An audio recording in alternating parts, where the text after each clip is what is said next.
Chris Hagan, Fox, Indianapolis. I know there's more than one way to skin a cat and get to the Sweet 16, but I saw a graphic posted where Purdue's the only school where all 5 starters are at their original school. Mm-hmm. Do you take any pride in that? What do you think about that?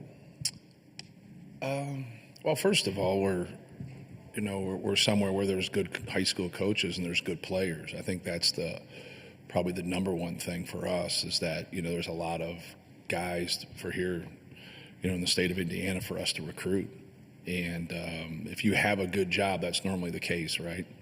And but we've just stayed the same path as we have before. Like we've taken transfers before, even though we've taken 2 people out of the portal in 4 years, probably the fewest amount in the country. But we still took someone out of the portal that was a big piece for us last year, going to the Final Four, in Lance Jones.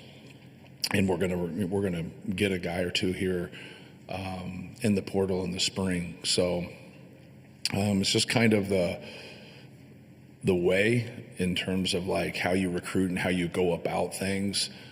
Probably the fact that we've been able to keep guys sometimes kind of blows your mind because it's hard, right? If you have 13 guys on scholarship to keep everybody happy.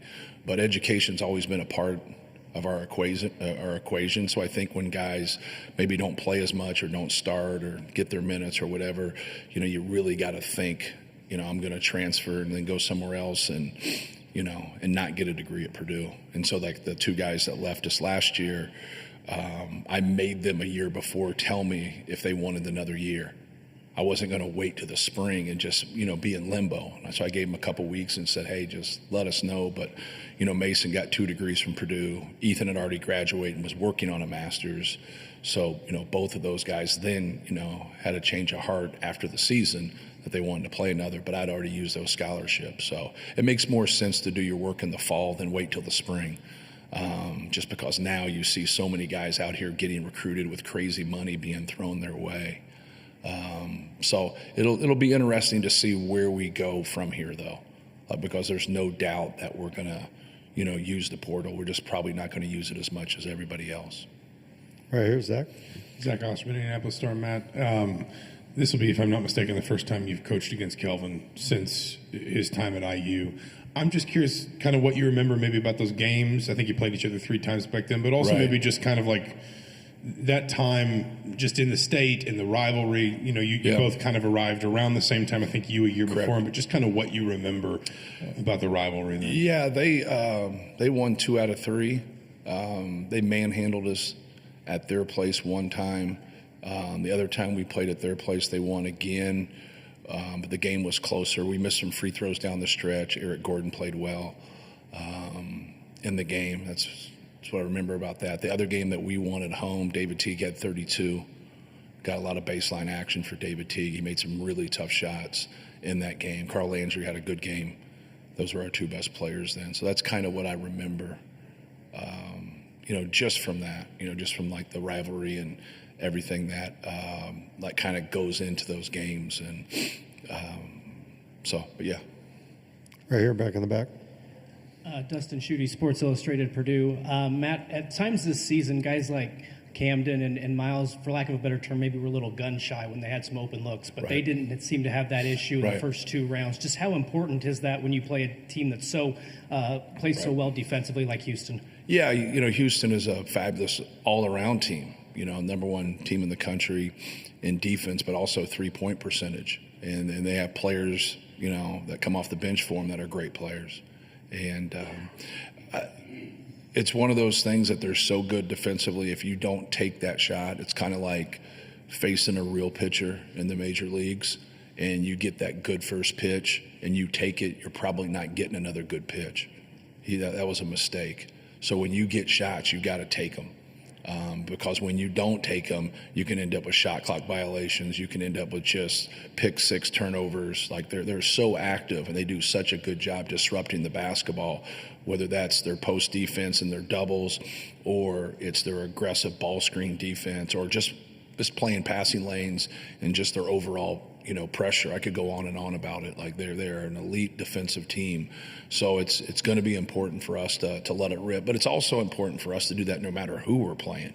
Like you're referencing real stuff there. Like, when the coaching staff and everybody on the team is telling those guys like, hey, you got to take your shots, and then they're pausing or passing them up, like that doesn't help our offense whatsoever.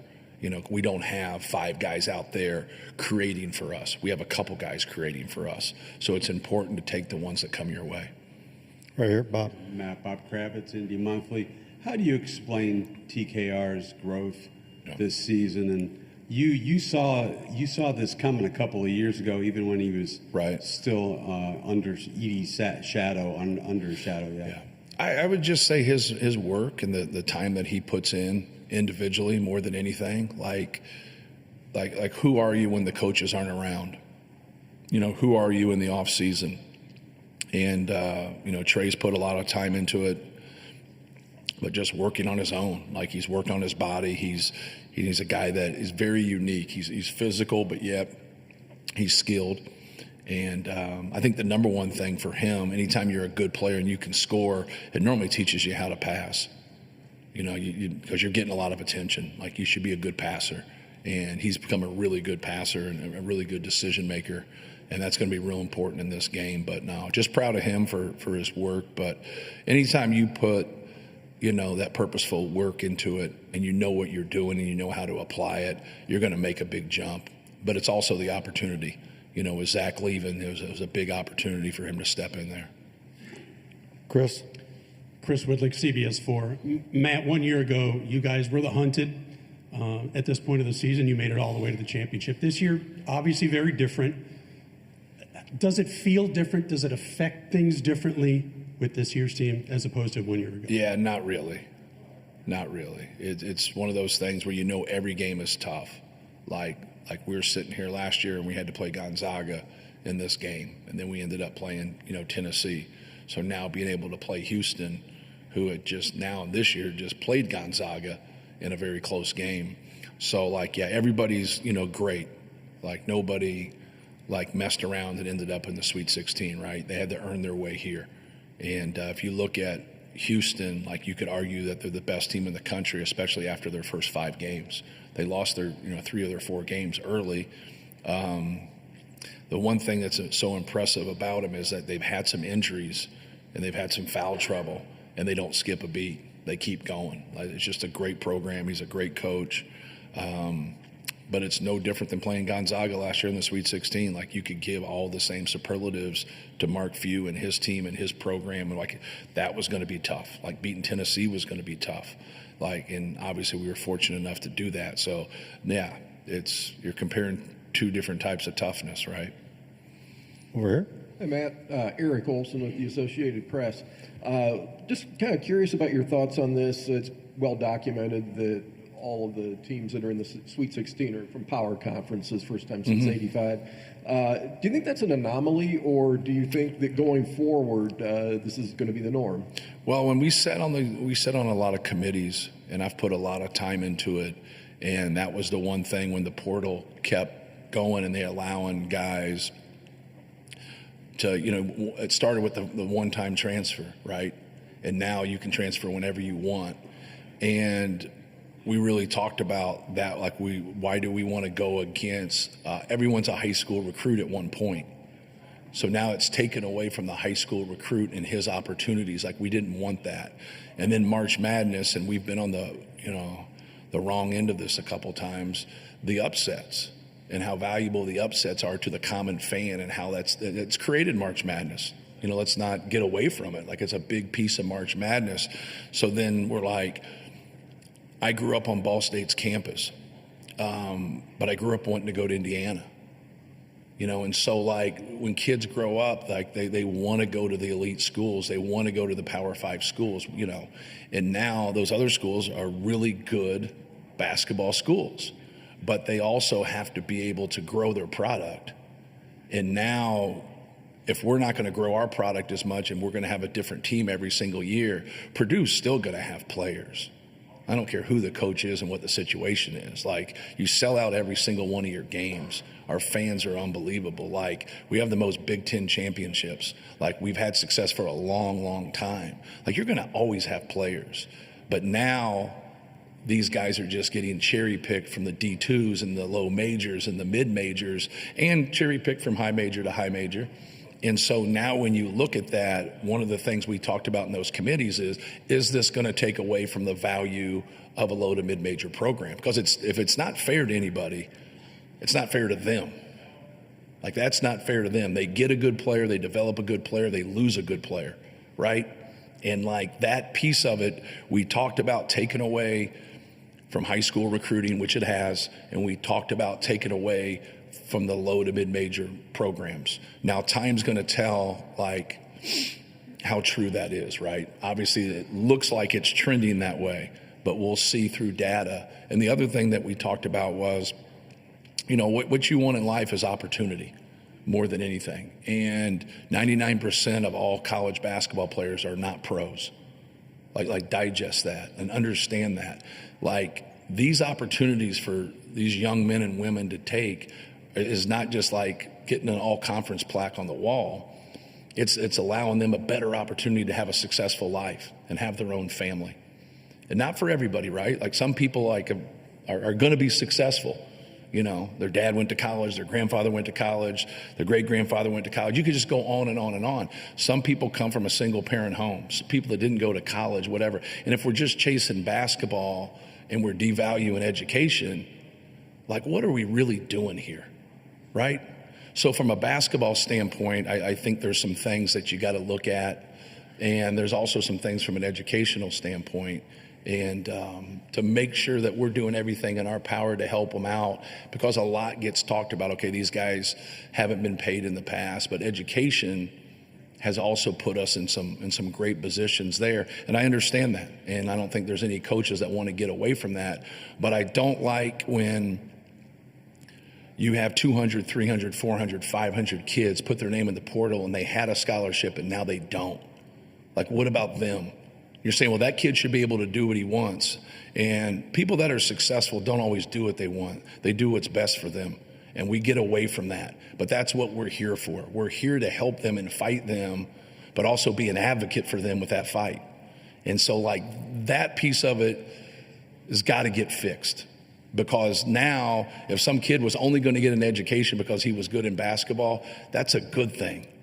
And now he has a better chance to be successful in life. And now if he just jumps schools and he thinks, oh, I'm going to go in the portal and get money and get a better situation, and now he doesn't get a scholarship when he had one, and now he never gets a degree, which we all know a lot of people out there have been very, very successful without a degree. But we all know it helps from a percentage standpoint. There's no doubt that it helps, you know, young people. So I think those are the type of things that we got to make sure we keep in perspective, not just, hey, this kid should be able to go where he wants. Coaches, you know, leave their schools and go other places and do that. And I understand that's a valid argument. It's a very valid argument. But there's a big cohort of young people in there with a lot of different examples in there. And it's always been our responsibility to try to set the framework of that so everybody has the best chance to be successful. And that really has much not to do a lot with basketball, but basketball really being a vehicle for life. We have time for a couple more for Coach Painter right here. Elsie Norton, SB Nation. When you have a point guard like Braden who's seen all kinds of different defenses and individual matchups in his career, does that make your preparation a bit easier on you when you're getting ready to play a team with a defense like Houston's? Yeah, it makes it easier on me, but it's still difficult. You know, the best thing I can do for him is go and play teams non-conference that is like Houston. If you didn't play, we didn't play Houston. But playing Auburn, playing Texas A&M, playing Ole Miss, playing Marquette, like those are some of the people, he's played against some really good programs, some really good coaches. But this might be the biggest challenge he's had. You know, this is the number one defense in the country. You know, this is a big challenge for our team, but, you know, he does a lot for us. But that we're just hoping through our experiences that we've put him in the best position to be successful. I know he's looking forward to it, and he's very competitive, and he's had a great year. But that's the one thing from our standpoint that we try to do.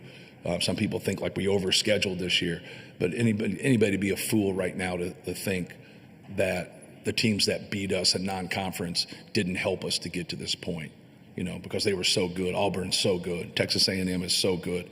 Shaka Smart and like what they do, Chris Beard, like and how they operate. That's difficult to go against. And he's had those experiences. He's been in the Final Four. He's won 2 Big Ten championships. So he's had a lot of different experiences. But with all that being said, Houston's defense could be the best out of all those people I mentioned. Thanks, Matt. Thank you.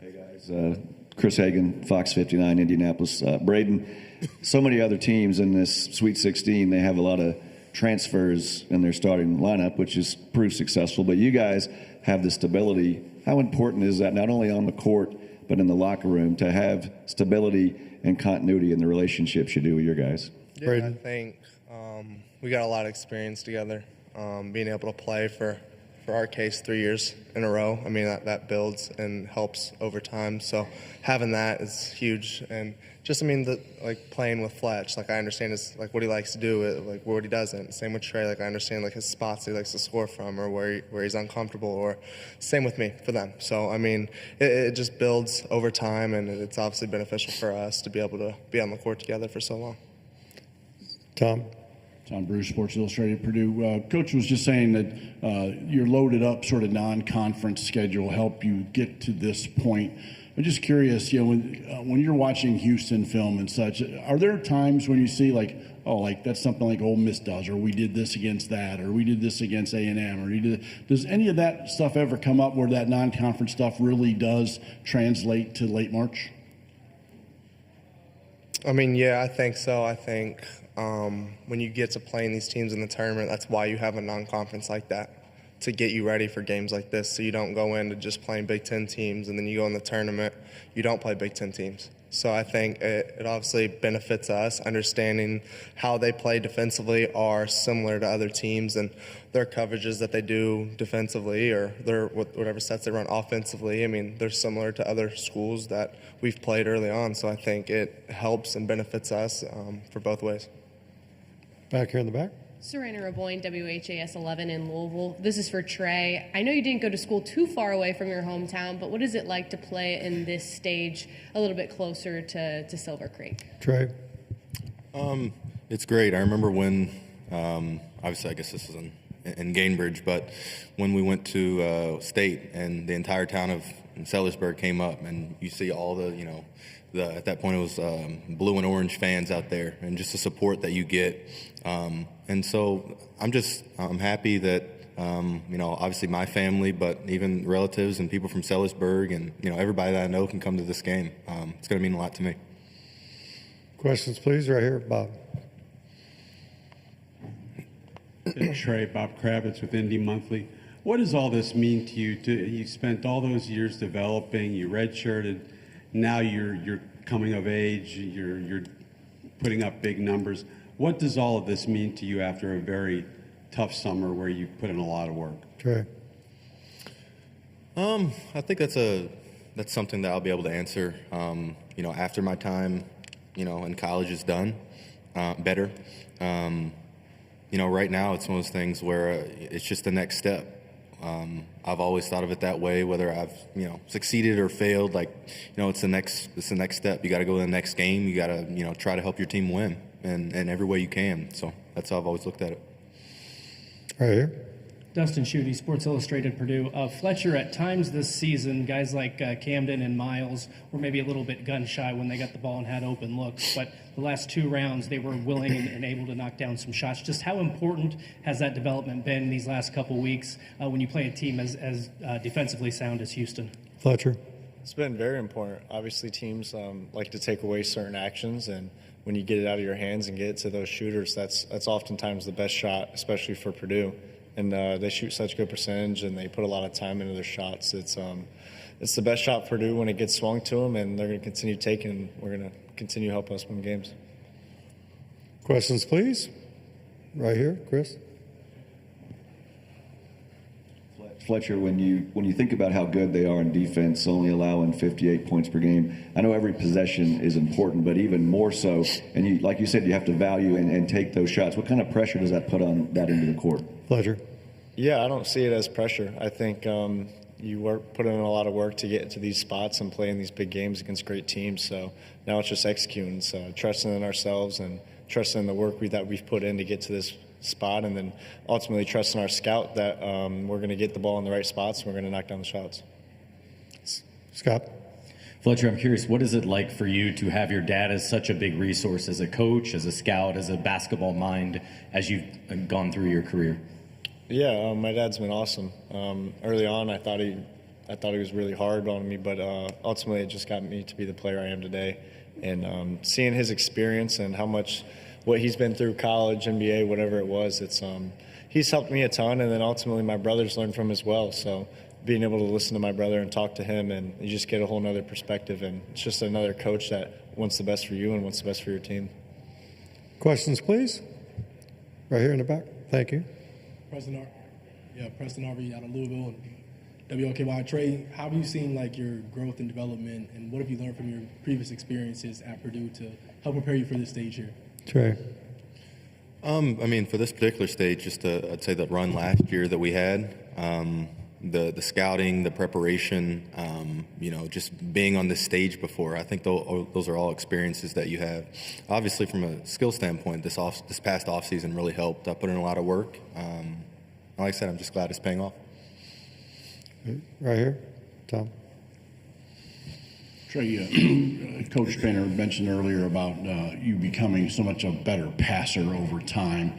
Can you just kind of explain that a little bit as to how you become a better passer and what all goes into that? That's as these guys will tell you, that's not a trait that I thought I was going to develop. But no, it's just one of those things where if, there's going to be people doubling me, or we're going to have open shooters that knock down a high percentage of shots, you got to get it to them. You got to get it to, people who can really score the ball. And so I have confidence in everybody on our team. So it's the best look for Purdue. That was Trey. Questions, please. Right here. Dustin Schutte, Sports Illustrated, Purdue. Braden, obviously in the first two rounds you guys had the early tip-off times. You're going to play 10 o'clock, 10:30. Does your process change, or how do you prepare for such a late night tip-off? Braden. Yeah, honestly, it's different. You wake up, you eat breakfast, then you get ready to go. But now we'll have time. I think we get to come in and have a shoot around here and stuff like that. So I think it'll benefit a little bit. It kind of sucks because for a competitor, you got to wait all day to go compete late at night. So I think that part sucks. But at the end of the day, you got to be ready. And I think playing in a game like this, like the Sweet 16, they'll get you amped up enough to where you're ready by game time. Right here, Bob.